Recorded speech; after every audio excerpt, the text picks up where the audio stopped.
धीरे धीरे बड़े हुए तो हमने अपने माता पिता को चिंता में देखा, अभाव में देखा, ग्रामवासियों को अभाव में देखा, तो हम कंफ्यूज हुए कि जब मेहनत का फल मीठा होता है तो भला इतनी मेहनत करने वाले लोग फिर भी क्यों चिंता में, क्यों अभाव में हैं, क्यों कर्जे में हैं। फिर हमने सोचा कि शायद जो नेता लोग हैं वो शायद इनके पक्ष के नहीं होंगे। थोड़े से बड़े हुए, टीवी देखने लगे, अखबार पढ़ने लगे, चुनाव के पोस्टर देखने लगे। टीवी पे जिस नेता को भी देखो, चाहे वो केंद्र का हो चाहे वो राज्य का हो, हर कोई नेता चीख चीख के कहता कि मैं किसान नेता हूं। चुनाव के वक्त पोस्टर पे लिखा रहता कि लोकप्रिय किसान नेता। तो भी मैं कंफ्यूज होता कि जब सारे नेता किसान नेता हैं, किसान हितैषी अपने आप को बता रहे हैं, फिर भी ये किसान खून के आंसू रोता क्यों है? इस किसान की सुनवाई क्यों नहीं होती? धीरे धीरे समझ में आई बात, तो मैं समझा कि ये सब घड़ियाली आंसू बहाए जाते हैं और इस किसान, जो हिंदुस्तान का किसान मेहनतकश, ईमानदार और इनोसेंट है, उसको सिर्फ ठगने के लिए ये बातें बोली जाती हैं। बाकी जीतने के बाद चुनाव जो भी नीतियां बनती हैं वो सब उन पूंजीपतियों के लिए बनती हैं जो बड़ा भारी भारी चंदा पॉलिटिकल पार्टियों को देती है, नेताओं को देते हैं। वो बैठ करके नीति बनाते हैं। अभी जो केंद्र में 3 कृषक बिल आए, तो सभापति महोदय, मैंने तीनों बिलों को पढ़ा। मैं पढ़ करके कंफ्यूज हुआ कि पहला जो बिल था उसमें था कि साहब कि कोई भी कितनी भी कहीं भी खरीद कर सकता है, कंपनी खरीद कर सकती है, व्यक्ति कर सकता है। तो मैंने देखा ये तो कानून पहले से भी है। कृषि विपणन बोर्ड का डायरेक्टर है, उससे कोई भी कंपनी, कोई भी व्यापारी लाइसेंस लेके खरीद कर सकता है। फिर इस बिल की कहां से आवश्यकता होगी? तो थोड़ी गहराई में गया तो समझ में आई कि उसमें एक लिमिट थी कि मिनिमम आपको बताना पड़ेगा कि इतना तो आपको खरीदना ही पड़ेगा। उस लिमिट को हटा दिया गया। फिर मैंने दूसरा बिल देखा कि कॉन्ट्रैक्ट पे खेती, तो कॉन्ट्रैक्ट पे खेती तो पहले से ही हो रही है। फिर नया चूं ये बिल लेकर के आए, तो फिर उसकी गहराई में गया तो समझ में आया कि कॉन्ट्रैक्ट की जो खेती करने के लिए जो होती थी, उसमें जो किसान संगठन थे, किसानों की मांग पे ये चीज हो गई थी कि भाई इसके अंदर सजा का प्रावधान होगा। उसमें अगर कॉन्ट्रैक्ट तोड़ता है कोई कंपनी या व्यापारी, उसके खिलाफ एक्शन होगा। तो उस चीज को हटाने के लिए ये बिल लाया गया। फिर मैंने तीसरे बिल को देखा कि ये तीसरा बिल किस लिए आया। उसमें आया कि साहब इसमें भंडारण की छूट दी जाएगी। तो मेरा एकदम से सर उस चीज से लेकर के चकरा गया कि भला मैं समझ नहीं पा रहा तब कि ये चीज क्यों हो रही है। तो मुझे अच्छे से समझ में आया कि तीनों बिल लाए किस लिए गए हैं।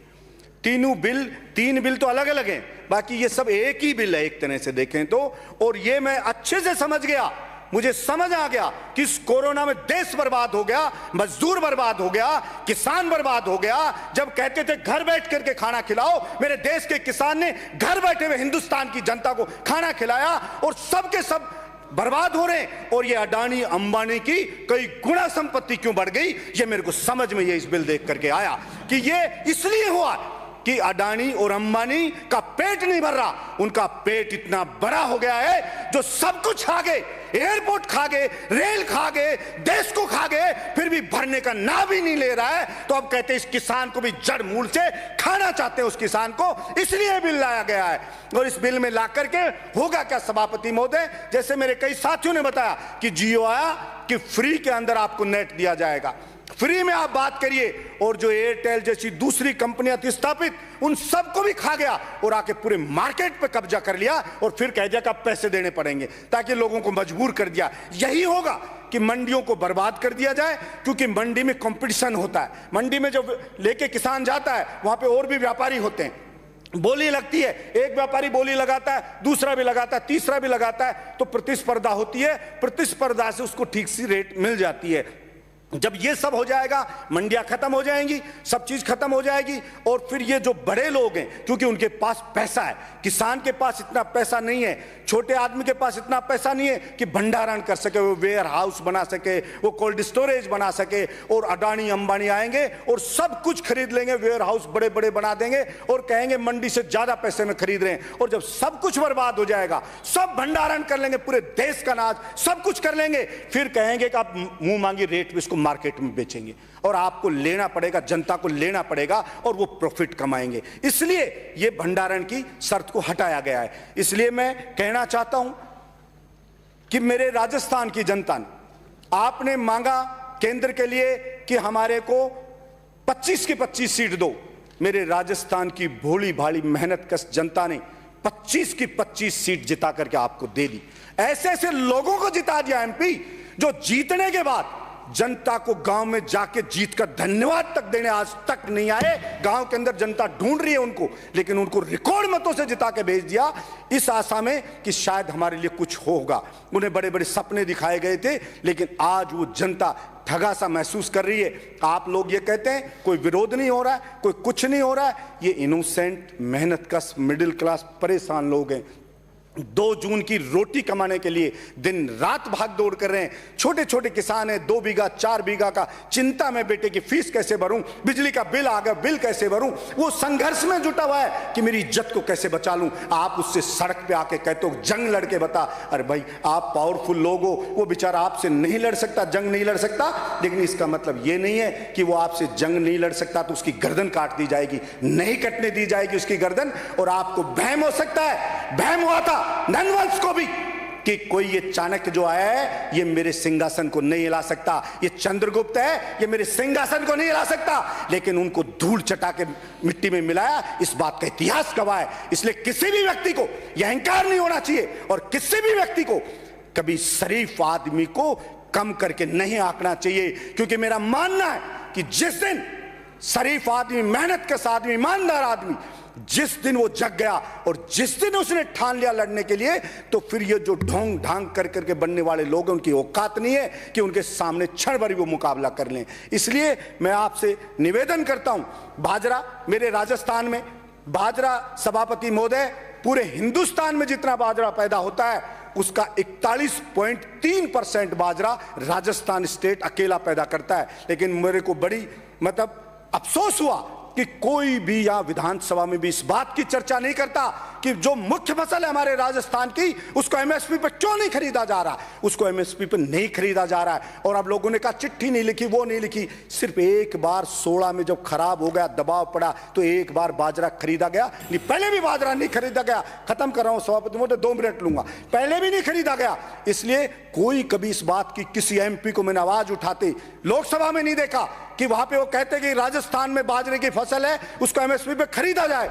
एमएसपी पे रेट जो उसकी बाजरे की है 2125 रुपए रेट है सभापति महोदय, और बाजरा मार्केट में बिक रहा है 1200 रुपए क्विंटल बिक रहा है। मतलब लगभग डबल रेट पर अगर वो बिकता तो किसान को कितना फायदा होता, किसी ने उसकी चिंता नहीं की। और इतने घोटाले पे घोटाले हो रहे हैं, कोई नीरव मोदी लेके भग रहा है, कोई विजय माल्या लेके भग रहा है, हजारों करोड़ ले गए, लाखों करोड़ रुपए उनके माफ कर दिए जाते हैं, लेकिन किसान की कोई सुध नहीं। अच्छा होता केंद्र सरकार कहती कि भाई ये किसान है, बहुत मजबूर है, ये इसकी स्थिति को सुधारना है, तो जो भी एग्रीकल्चर के जो कृषि के जो उपकरण है उनके ऊपर जीएसटी खत्म की जाएगी, और जो किसान है इसको बिजली का बिल है जो वो आधा चाहे केंद्र सरकार देगी, राज्य सरकार देगी, अपन इसको फ्री बिजली किसान को देंगे तो उसकी स्थिति सुदृढ़ होती। लेकिन किसान को कोई सुदृढ़ करना नहीं चाहता, हर कोई किसान को चुपचाप बहका करके सिर्फ अपना उल्लू सीधा करना चाहता है। और अगर ऐसा नहीं होता तो अडानी अंबानी की संपत्ति कई गुना नहीं बढ़ती। या जितने भी मेरे साथी बैठे हैं, एक भी साथी बता दे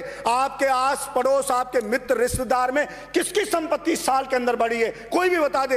हर आदमी की संपत्ति गिरी है, हर आदमी बर्बाद हुआ है। फिर अडानी अंबानी में कौन सी चीज है कि उनकी संपत्ति कई गुना बढ़ती जा रही है? ऐसा कौन सा वो कहां से पैदा हो गए कि सब कुछ उनका बढ़ता जा रहा है? लेकिन मैं समझाऊं कि सरकारें नीतियां ऐसी बनाती है कि उनको माला माल कर दिया जाता है और गरीब आदमी, मेहनत का आदमी के खून को चूस लिया जाता है। नोटबंदी हुई थी सभापति महोदय, तो सपना दिखाया गया था गरीब जनता को, मेहनत कर जनता को, कि नोटबंदी होने के बाद में अमीर और गरीब के बीच की खाई पाट दी जाएगी, अमीर और गरीब बिल्कुल बराबर हो जाएंगे। लेकिन उस नोटबंदी को बंद हुए इतना समय हो गया और उसके बाद वो गरीब की तो बावड़ी नहीं, वो गरीब तो बेचारा और गरीब होता चला गया और कुछ बर्बाद होता चला गया और अडानी और अंबानी की संपत्तियां कई गुना बढ़ती चली गई। इसलिए उस जनता के अब समझ में आ गया है कि वो नोटबंदी किस लिए की गई थी। इसलिए मैं आपके माध्यम से मैं प्रार्थना करता हूं, मैं तो विपक्ष से भी प्रार्थना करता हूं, प्रधानमंत्री जी से प्रार्थना करता हूं कि मेरे देश की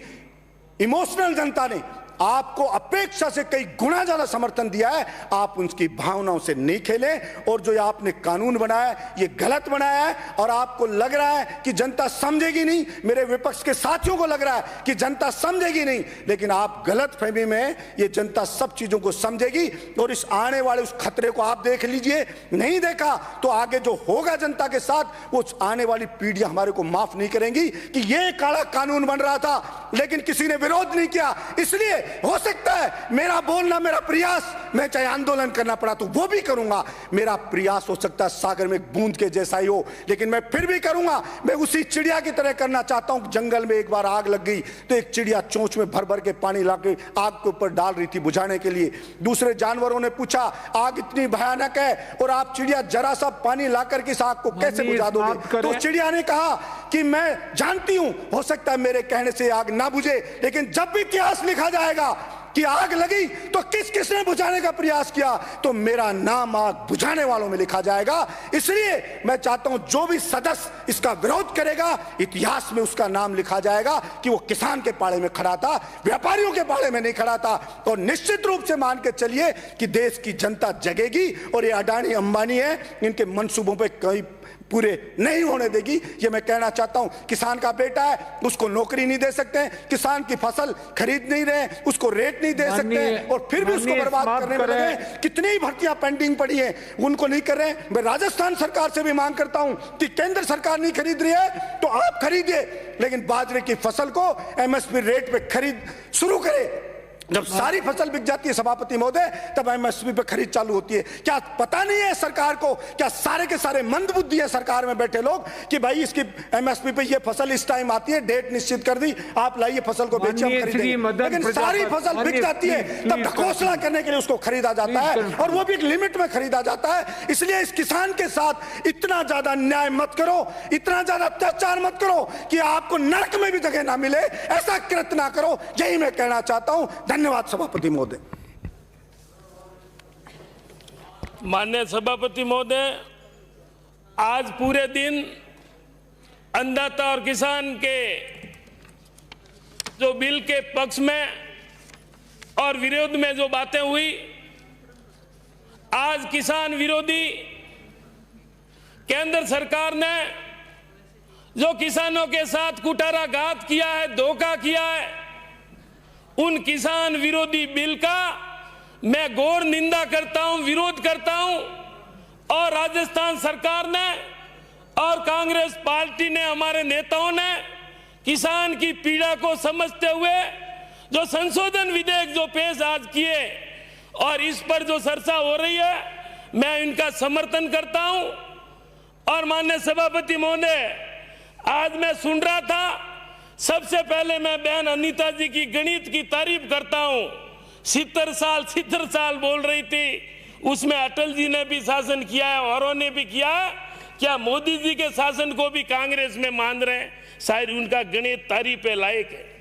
माननीय सभापति महोदय, भाइयों बहनों, किसानों की आय दुगनी की जाएगी। मुझे समझ में नहीं आता, क्या थाली बजाने से और ताली बजाने से किसानों की आय दुगनी की जाएगी? किसानों की आय कैसे दुगनी की जाएगी? इस तरह से जो विधेयक पेश किए जा रहे हैं, मेरा खुला आरोप है ये अंबानी, अडानी और रिलायंस के फायदा देने के लिए ये ऐसे कानून बनाए जा रहे हैं। ये किसान विरोधी है। भगवान से कामना करता हूं इनको सद्बुद्धि दे और किसान हित में क्रांतिकारी फैसले लिए जो कांग्रेस शासन में लिया करते थे। आज जो बात आ रही है, किसान को मालिक बनाया जाएगा। किसान को मालिक जब देश आजाद हुआ, कांग्रेस के शासन में नेहरू जी से लेकर स्वर्गीय इंदिरा गांधी जी ने किसान को खेत का मालिक, जो जमीन का मालिक अगर किसी ने बनाने का काम किया है तो आज कांग्रेस ने किया है। आज मैं उन महान व्यक्तियों को याद करता हूं, राष्ट्रपिता महात्मा गांधी और सरदार पटेल, जो गुजरात से दो महान व्यक्ति, उन्होंने आजादी दिलाई और अंग्रेजों को भगाया। आज गुजरात के लोग आज व्यापारियों और पूंजीपतियों के इशारे पर एक केंद्र सरकार कठपुतली बनकर नाच रही है। रेल उनके हाथ में, हवाई जहाज उनके हाथ में, बंदरगाहें उनके हाथ में।